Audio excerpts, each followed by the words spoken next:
20 కోట్లు గెలిచినా 200 కోట్లు పోయినా ఐపీఎల్ టీం ఓనర్స్ మాత్రం ఎప్పుడూ ప్రాఫిట్స్ లోనే ఉంటారు. అది ఎలాగో ఈ వీడియోలో చెప్తాను, చూసేయండి.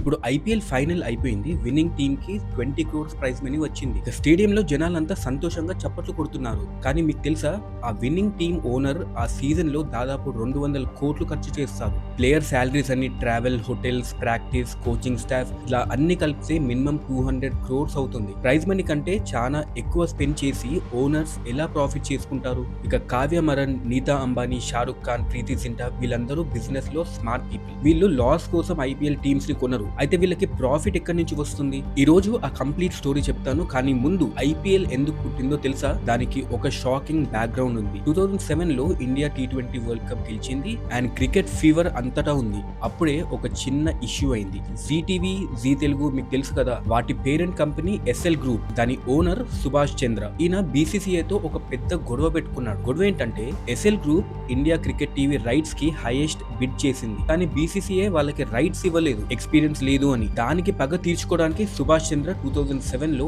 ICL స్టార్ట్ చేశాడు. ఫుల్ ఫామ్ ఏంటంటే ఇండియన్ క్రికెట్ లీగ్. ఇక BCCI గానీ ICC గానీ ICL ని రికగ్నైజ్ చేయలేదు. కానీ ఎస్ఎల్ గ్రూప్ ధైర్యం చేసి ముందుకు వెళ్ళింది. ఇక ICL కూడా IPL లాంటిదే, డిఫరెంట్ స్టేట్స్ నుంచి teams, players, options, T20 format. కానీ అఫీషియల్ గా రెబెల్ లీగ్ అని పిలువబడింది. ఇక BCCI 2 థింగ్స్ చేసింది. ఒకటి, డొమెస్టిక్ ప్లేయర్స్ శాలరీస్ పెంచేసింది. ఇంకొకటి, ICL లో ఆడిన ప్లేయర్స్ కి లైఫ్ టైం బ్యాన్ వేస్తామని అనౌన్స్ చేసింది.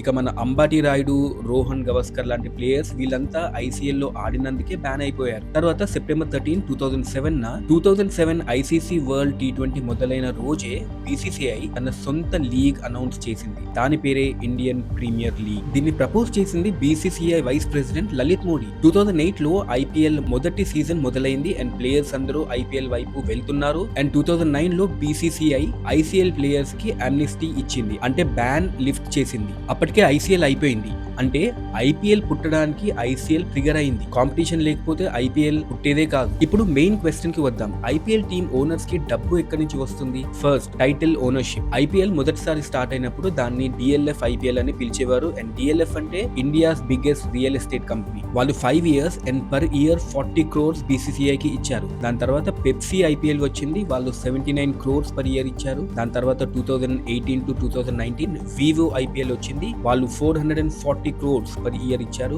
ఇప్పుడు టాటా IPL 2024 to 2028 వరకు టోటల్ 2500 crores అంటే 500 crores పర్ ఇయర్ ఇచ్చారు. ఈ టైటిల్ స్పాన్సర్షిప్ మనీలో 50% BCCI తీసుకుంటుంది, మిగతా 50% అన్ని టీమ్స్ కి ఈక్వల్ గా పంచుతారు. Second, official sponsors. CEAT strategic timeout, Dream 11, Tata Neo box ఇలాంటి అఫీషియల్ స్పాన్సర్స్ BCCI కి దాదాపు 210 crores వరకు ఇస్తారు. దాన్ని కూడా 50-50 షేర్ చేసుకుంటారు. ఇక థర్డ్, బ్రాడ్కాస్టింగ్ రైట్స్. ఇది బిగ్గెస్ట్ ఇన్కమ్ సోర్స్. స్టాట్స్ చూస్తే 2008 to 2017 Sony Max 8200 crores pay చేసింది. ఇక 2018 to 2022 Star Sports 16400 crores pay చేసింది. ఇప్పుడు జియో సినిమా ఏకంగా 24000 crores పే చేసింది. ఇక ఇందులో కూడా 50% BCCI కి, మిగతా 50% అన్ని టీమ్స్ కి ఈక్వల్ గా షేర్ వెళ్తుంది. కానీ టీవీ ఛానల్స్ ఇంత ఎందుకు స్పెండ్ చేస్తాయి? సింపుల్, వాళ్ళు అంతకంటే చాలా ఎక్కువ ఎర్న్ చేస్తారు. ఒక 10 seconds యాడ్ కి ఆల్మోస్ట్ 15 lakhs చార్జ్ చేస్తారు. సో ఒక్క మ్యాచ్ లో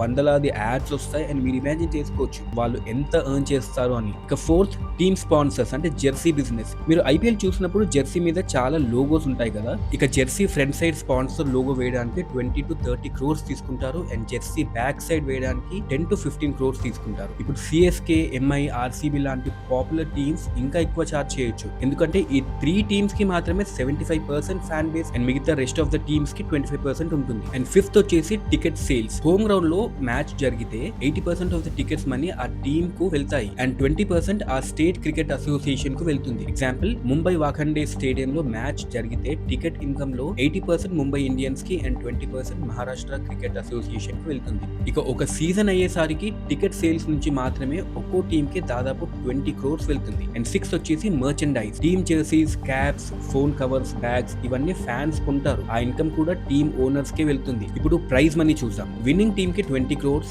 రన్నర్ అప్ కి 13 crores, క్వాలిఫైర్ లూజర్స్ కి 7 crores, ఎలిమినేటర్ లూజర్ కి 6.5 crores. కానీ ఈ ప్రైజ్ మనీలో కూడా 50% ప్లేయర్స్ కి అండ్ 50% ఫ్రాంచైజ్ ఓనర్స్ కి వెళ్తుంది. ఇప్పుడు కావ్య మరన్, ఈమె Sun group founder, Kalanidhi Maran యొక్క daughter. Sun TV, Gemini news, Gemini comedy ఇవన్నీ వాళ్ళ ఛానల్స్. ఇక 2012 లో సన్ టీవీ నెట్వర్క్ SRH ని అక్వైర్ చేసింది. ఇప్పుడు కావ్య మరన్ ని SRH CEO గా IPL లో అందరూ చూస్తున్నారు. ఇక నీతా అంబానీ ముంబై ఇండియన్స్, షారుఖ్ ఖాన్ KKR, ప్రీతి జింటా పంజాబ్ కింగ్స్. వీళ్ళంతా IPL ని జస్ట్ క్రికెట్ గా చూడటం లేదు, ఇది ఒక మీడియా ఎంపైర్, ఒక బ్రాండ్ బిల్డింగ్ మెషిన్ లాగా చూస్తున్నారు. ఇక ప్రైజ్ మనీ కంటే ఎక్కువ స్పెండ్ చేస్తున్నారు, కానీ broadcasting rights, sponsorships, tickets, merchandise అన్ని కలిపితే ప్రాఫిట్స్ బాగా వచ్చేస్తాయి. ఇక IPL అనేది క్రికెట్ మ్యాచ్ మాత్రమే కాదు, ఇది ఇండియాస్ బిగ్గెస్ట్ బిజినెస్ లీగ్. మీకు కూడా ఈ వీడియో నచ్చిందా? మీకు అత్యంత ఫేవరెట్ IPL టీమ్ ఓనర్ ఎవరు? కింద కమెంట్ లో చెప్పండి. సబ్స్క్రైబ్ చేయండి, బెల్ ఐకాన్ నొక్కేసేయండి.